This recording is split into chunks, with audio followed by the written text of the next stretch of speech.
चलते चलते मेरे ये गीत याद रखना, कभी अलविदा ना कहना, कभी अलविदा ना कहना। रोते हंसते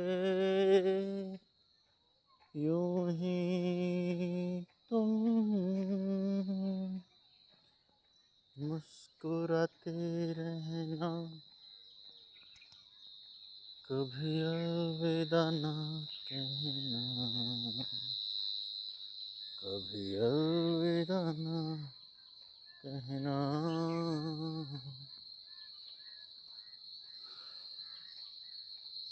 नमस्कार दोस्तों,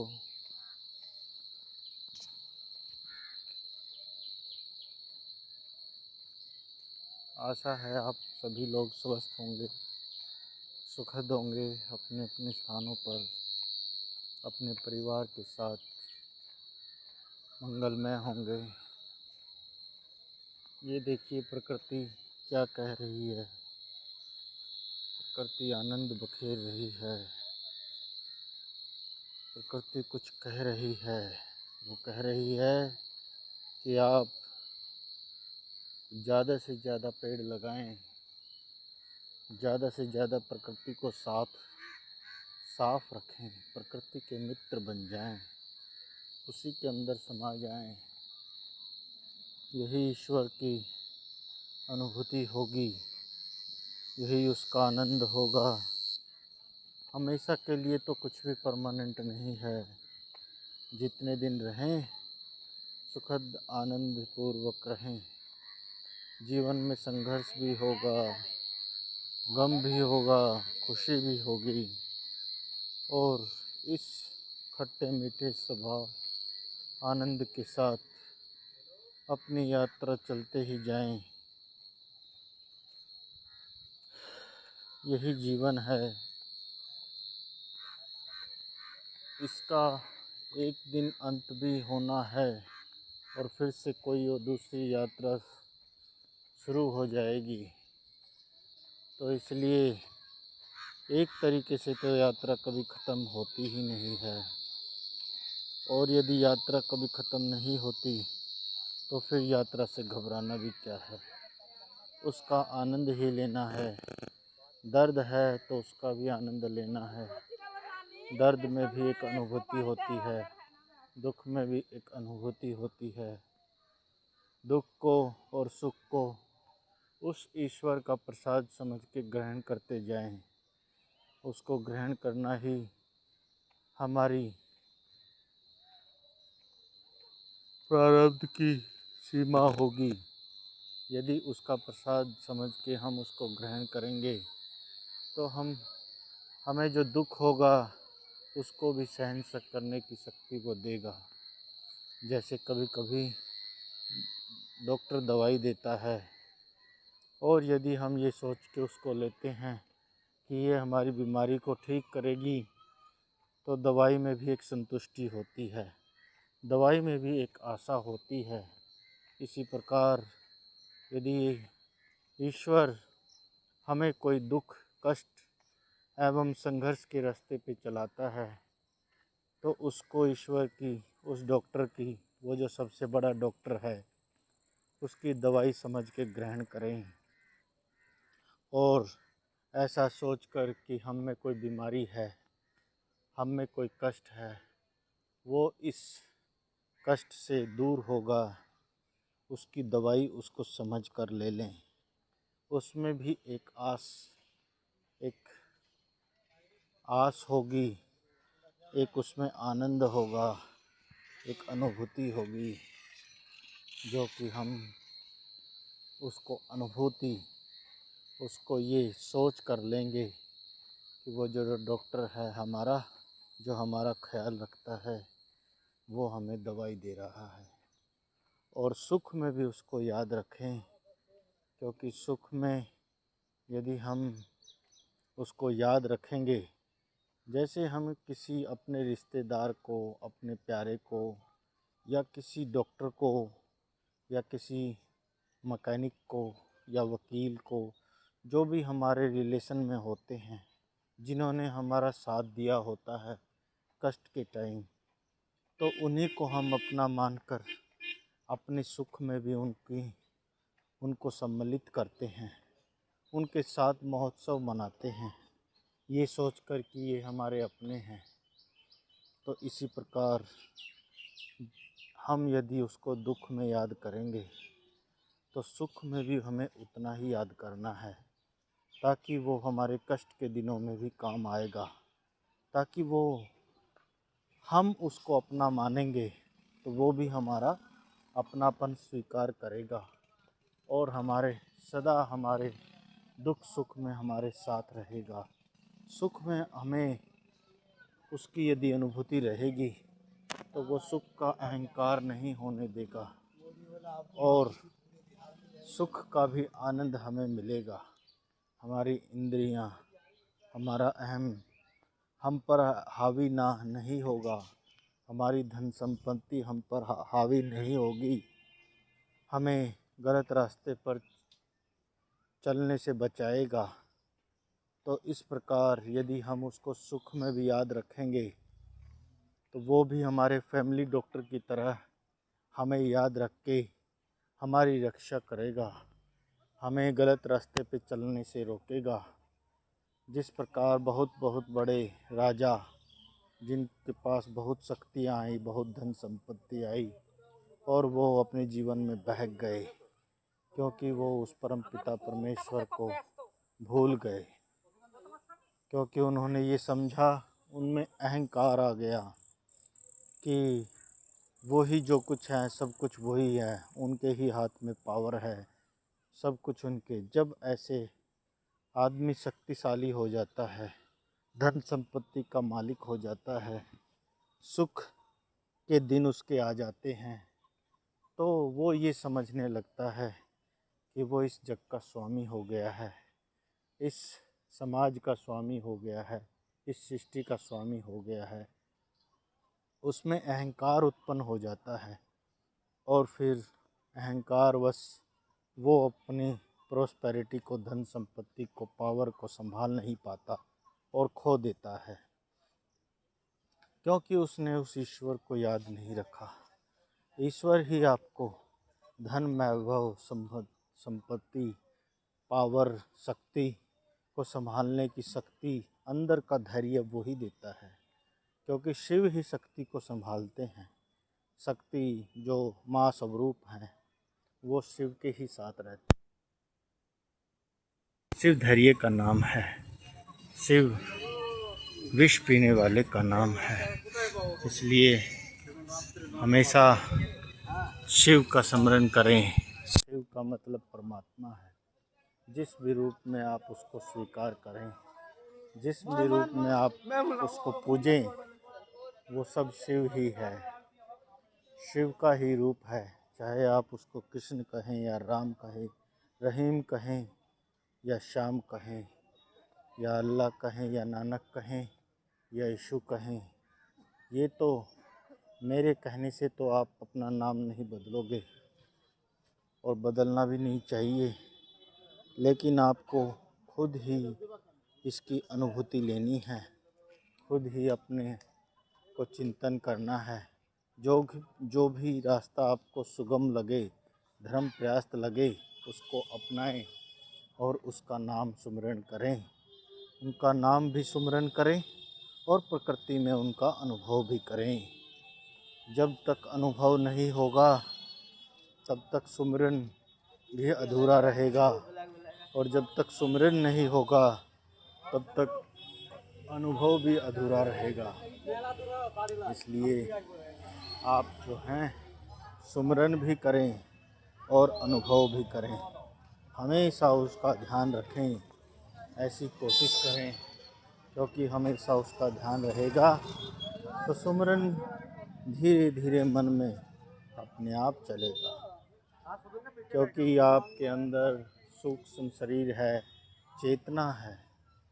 तो यदि आप उस चेतना की अनुभूति उसको यदि ये बता दोगे कि तुम्हारा असली मालिक कौन है, उसको ये अनुभूति रखोगे तो वो अपने आप अपनी अनुभूति अपने आप रखना स्टार्ट करेगी, क्योंकि उसको अपने मालिक का पता चल जाएगा। क्योंकि आप साधन हो, आपका शरीर साधन है और आपकी चेतना अनुगम है। जब तक साधन अनुगम को अपने रास्ते पर नहीं लगाएगा, उसकी हेल्प करेगा। ये साधन हमें इसीलिए मिला है, ये दिमाग इसलिए मिला है, ये इंसान स्वरूप शरीर इसलिए मिला है ताकि हमें सोचने की शक्ति जो मिली है, अपने आसपास का वातावरण जो मिला है वो इसलिए मिला है ताकि हम अनुभूति करें, सोचें समझें कि हम कैसे बने, कैसे आए, कहाँ से आए। ये सब म्यूटेशन जो हुआ पानी से काई, जैसा कि मॉडर्न साइंस बताती है कि काई से फिर सूक्ष्म जीव, फिर धीरे धीरे मछली बनी, लार्वा बना, मच्छर बना, मछली बनी, मेंढक बना, मगरमच्छ बना, छिपकली बनी, डायनासोर तक बने, फिर आदमी बंदर बना, बंदर से आदमी बना। तो ये सब हुआ, लेकिन ये सब सिर्फ एक साइंस का नाम। वैसे तो साइंस को ही भगवान मैं समझता हूँ, क्योंकि साइंस क्या है, क्यों, कब, कैसे, कहाँ, ये कारण मतलब रीजन मतलब साइंस, और साइंस मतलब ईश्वर, क्योंकि रीजन को ही ईश्वर कहा गया है। महाभारत में युधिष्ठिर जब दक्ष सवाल पूछते हैं, जब युधिष्ठिर के चारों भाई बेहोश हो जाते हैं, तो उनमें एक क्वेश्चन है कि ईश्वर को एक शब्द में बताओ। तो युधिष्ठिर का उत्तर उसमें होता है, ईश्वर का एक शब्द यदि अभिप्राय बताना है एक शब्द में, तो वो है कारण मतलब रीजन। मतलब इस संसार में, इस पृथ्वी में, इस अंतरिक्ष में, इस ब्रह्मांड में जो कुछ भी है, उस सब के पीछे कोई ना कोई रीज़न है। तो इसका रीज़न मतलब साइंस, रीज़न मतलब गॉड, ईश्वर, मतलब उस रीज़न को ही ईश्वर बोलते हैं। जहाँ तक वो रीज़न हमें समझ में आता है, हम उसको साइंस बोल देते हैं, और जहाँ वो समझ में आना बंद कर देता है, जहाँ वो हमारी सीमाओं से परे हो जाता है, उसको हम ईश्वर का नाम दे देते हैं। इस प्रकार ना तो हम साइंस से पूरी सृष्टि को समझ पाएंगे और न ही ईश्वर को मान के पूरी सृष्टि को समझ पाएंगे, क्योंकि ईश्वर को जानना तो जितना सरल है उतना ही कठिन है। हमारे महापुरुष ऋषि मुनि ये बताते हैं कि यदि हम तर्क और वितर्क से, ज्ञान से ईश्वर को समझने की कोशिश करें तो हम मुश्किल में पड़ जाएंगे, ईश्वर को समझना हमारे लिए नामुमकिन हो जाएगा। और यदि भक्ति से, समर्पण भाव से हम ईश्वर को समझेंगे तो वो हमारे लिए आसान हो जाएगा। तो ईश्वर बहुत ही छोटी और बहुत ही विशाल व्याख्या है, तो इसको हम कदापि इसकी था नहीं समझ सकते, जैसे हम ब्रह्मांड की था नहीं समझ सकते। ब्रह्मांड मतलब ब्रह्म, ब्रह्म का जो बीज है उसको ब्रह्मांड बोले, यानी ईश्वर की जो उत्पत्ति है वही ब्रह्मांड है। उसको समझना है। करोड़ों साल से, हजारों साल से हमारे साइंटिस्ट भी लगे हुए हैं, ऋषि मुनि भी, तपस्या में भी सब कुछ किया, लेकिन ईश्वर को जानना इतना आसान नहीं है। लेकिन जिसने भक्ति में समर्पण कर दिया ईश्वर को, उसके लिए ईश्वर भी समर्पित हो गए। तो ऐसा समर्पण भाव रख के यदि हम अपने जीवन में चलेंगे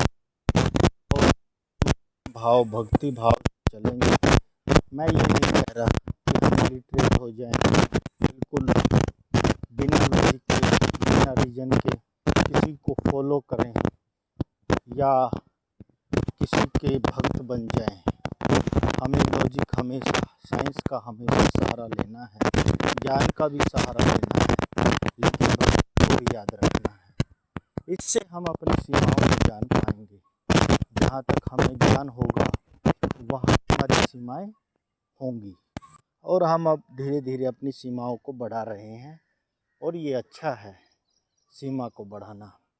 लेकिन जहाँ सीमा नहीं, सीमा से यदि परे है, तो वहाँ समर्पण भाव बहुत ज़रूरी है, क्योंकि जब तक समर्पित भाव नहीं होगा सीमाएं भी नहीं बढ़ेंगी। क्योंकि जब आपने सुना होगा कि तैरना कैसे सीखता है आदमी, समंदर में तैरना कैसे सीखता है, पानी में तैरना कब सीखता है, जब अपने आप को हल्का, जब हम ये सोच समर्पण भाव कर देते हैं, जल को समर्पित करते देते हैं, अपने शरीर को जल को समर्पित कर देते हैं, तो तैरना सीख जाते हैं। इससे शरीर हल्का हो जाता है, और जब शरीर भारी होता है, यानी हम तैरने की ज़बरदस्ती कोशिश करते हैं कि मैं तैर सकता हूँ, तो उस टाइम हम तैर नहीं पाते और डूब जाते हैं, क्योंकि शरीर भारी होता है। तो जिस भी स्थिति में हमें अहम होता है, जिस भी स्थिति में हमारे पास अहम होता है कि मैं करूँगा, मैं कर सकता हूँ, मैं कर दूँगा, वहाँ डूबने के चांस ज़्यादा हैं। और जिस स्थिति में हमें समर्पण भाव आ गया कि मैं जो कर रहा हूँ, मैं कर तो रहा हूँ, लेकिन करता मैं हूँ नहीं, जो है समर्पण भाव, मेरे से ये प्रकृति करवा रही है, मेरे जो आसपास की प्रकृति है, ईश्वर है, चेतना है, वो सब मेरे से करवा रही है, मैं तो सिर्फ एक गवाह हूँ। तो इस प्रकार से जब हम अपना समर्पण भाव व्यक्त करते हैं प्रकृति के प्रति, ईश्वर के प्रति, तो हमारी चेतना जागृत हो जाती है और हम हल्के हो जाते हैं।